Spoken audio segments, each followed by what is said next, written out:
a group of college friends accompany a recent acquaintance to a secluded archaeological site to round out their trip. But by disturbing the grounds, a community of locals force them to the top of the pyramid and keep them there for unknown reasons. I hope you've developed a thick skin and a high threshold for disgusting things, because this movie gets nasty.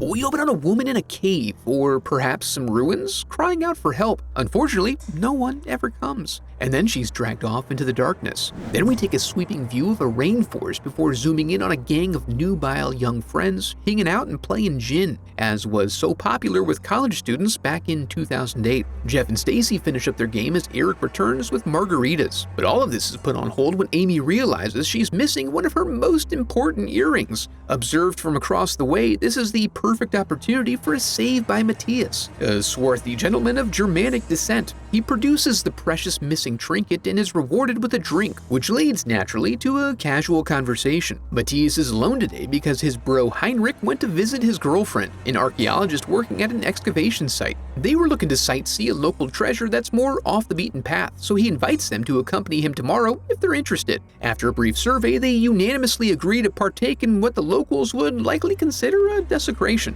That night, the gang prepares for their excursion by getting blasted. Jeff is first back to the room, leaving Matthias to pick up the slack left by Jeff's unwillingness to dance the night away. Pretty soon, Eric and Stacy are peeling Amy off him. The next morning, Jeff finishes his run to find Matthias and Dimitri copying the map, so Dimitri's cabal of Hellenes can catch up with them once they sleep off their drink. Jeff then runs up to gather the troops. Feeling sick and generally sullen about the idea that Jeff will be leaving for med school, Amy takes some convincing to get her going. But Jeff is a persuasive man and natural leader, so soon we find them hopping off the bus at the last civilized stop on their journey. They find a cab, but the taxi man warns them to steer clear of that particular pyramid. But what do the locals ever really know about the various sites and attractions surrounding their town? And soon they're heading down the old dusty trail. They get dropped off at Heinrich's Jeep, where it's officially remote enough to preclude the possibility of using cell phones. For all except Matthias, who has a specialty phone specifically for this purpose. Once that's established, they begin the 11-mile hike into the dense rainforest. In no time at all, they reach the last major landmark before arriving at their destination.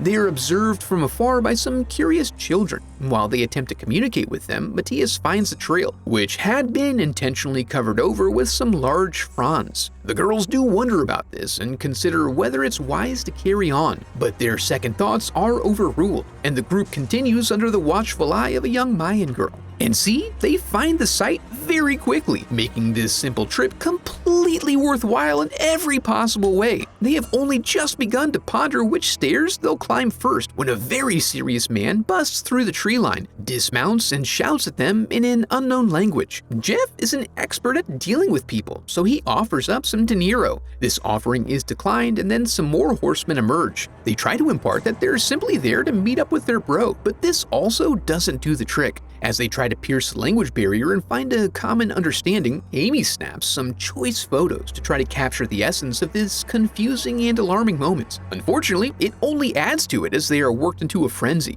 Thinking they desire the camera, Dimitri attempts to help deliver it to him, but instead absorbs an arrow and a headshot. It then becomes unclear whether their attackers are warning them away or forcing them up. But when even more armed reinforcements arrive, they elect to go up. At least that way, there's still a chance that they might find Heinrich. Unfortunately, both tents are empty, and even with such a clear line of sight, they don't get any better signals up here. Also, Matthias's phone was confiscated by the man. They check to see if there's any safe way down, but they find themselves surrounded. Then, Heinrich is sighted, covered head to toe by an invasive weed with an arrow in his chest. The group is dumbfounded by the sudden drastic negative change in their situation. Jeff watches and notes that many locals seem to be gathering outside and setting up a camp. Meanwhile, Eric wonders what happened to the archaeologist, while they also notice that Matthias seems to be having an allergic reaction of some type from touching the plants. Despite the poor outlook, Jeff remains optimistic that either Dimitri's friends will soon be there to help, or the hotel will notify someone when they fail to check out the next day. His assertiveness here seems to make him the leader by default, but then they hear a ringing.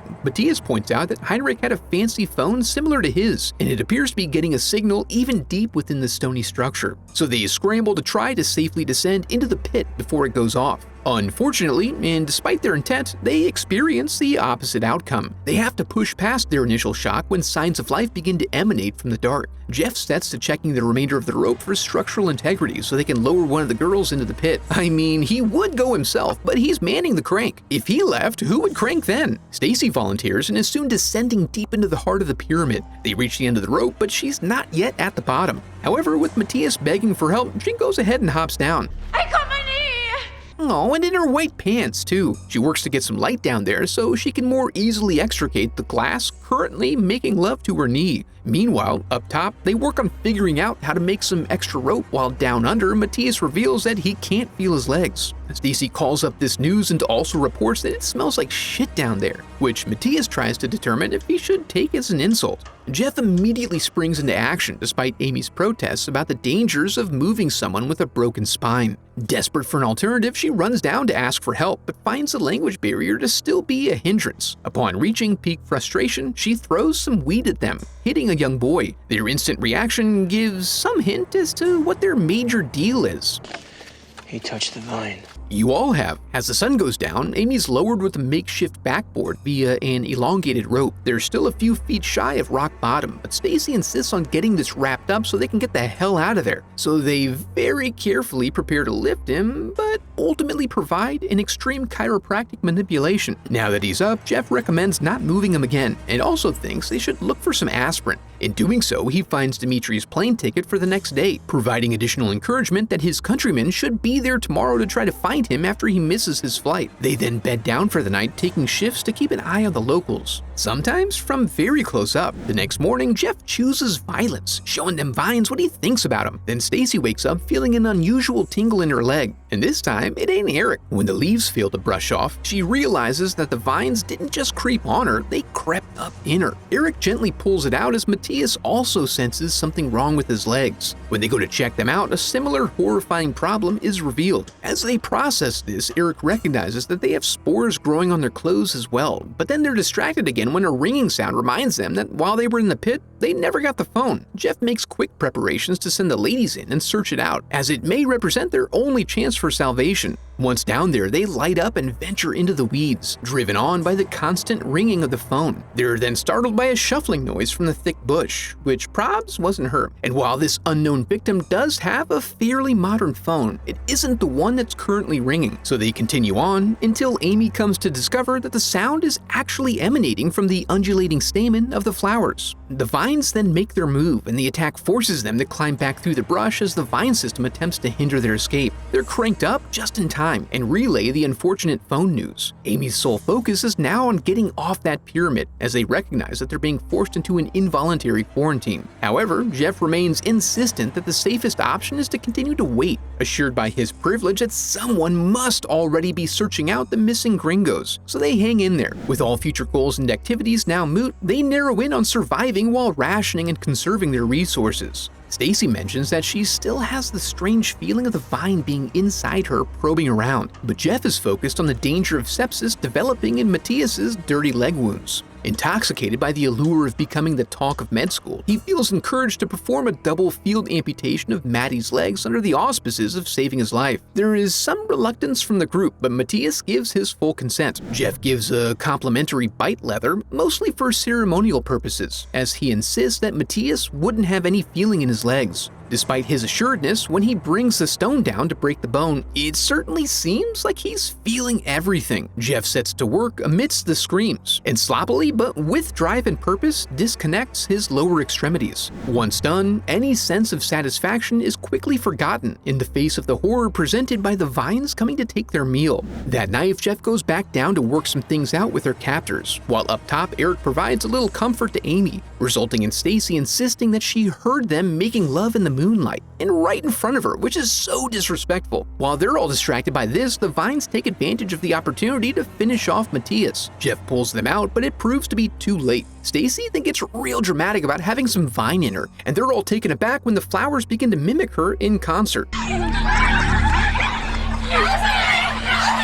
The next morning, the survivors observe as the tribesmen salt the soil around the pyramid to keep the plant growth contained. Jeff also notes how creatures of various types seem to know to stay away from the area, indicating it must be very old. Then Eric calls everyone over for an update on Stace, who does, in fact, have some of that stuff creeping around inside her. This gives Jeff a prime opportunity to get to cutting again. He goes in deep and really does a job of cleansing her body. I mean, she's gotta feel at least a little better, right? She must, because she wants to keep cutting everything, even beyond Jeff's threshold, so you know it's bad. He insists they stop, but she's definitely showing additional signs of infection, which they confirm for her by refusing eye contact. This prompts Eric to declare his intent to make a break for it that evening, no matter what. But later on, during nap time, Stacy goes out on her own to look for her friend Knife, while under the influence of the flowers. The others wake up and emerge from the tent to find her engaging in a significant mutilation event with the knife, which she also employs against all who try to stop her. After Eric bleeds out internally, the vines again come to clean out the mess that's left over. Stacy begs to be put out of her misery, and having not yet taken the Hippocratic Oath, Jeff obliges as the locals listen to the hell unfolding at the top of the pyramid. After a bit, we return and find Jeff slathering Amy in blood, providing instructions for her escape plan, including how to reach the Jeep. He then takes her down, making a big show of saying goodbye to her at the foot of the pyramid, and then playing like he's thinking about making a run for it. He's really just laying down a distraction to facilitate her escape, but he does too damn good a job of acting, as they end up filling him with arrows before he's returned to the vines. Meanwhile, Amy's broken through the barrier and goes tearing through the woods as arrows whiz by all around. She manages to make it to the trailhead and drive off in the Jeep, but as she begins to feel the relief of her escape, her affliction is revealed. Shortly thereafter, Dimitri's buddies emerge into the clearing, completely unaware of what's in store. Well, that was brutal, but if you're looking to go deeper than that, be sure to check out this video next. Now that we're here, I want to congratulate you for making it to the end of the video, and affirm that you are a very special person because of it. And if you enjoyed the video, I would love for you to become a part of the channel by subscribing. Thanks for watching.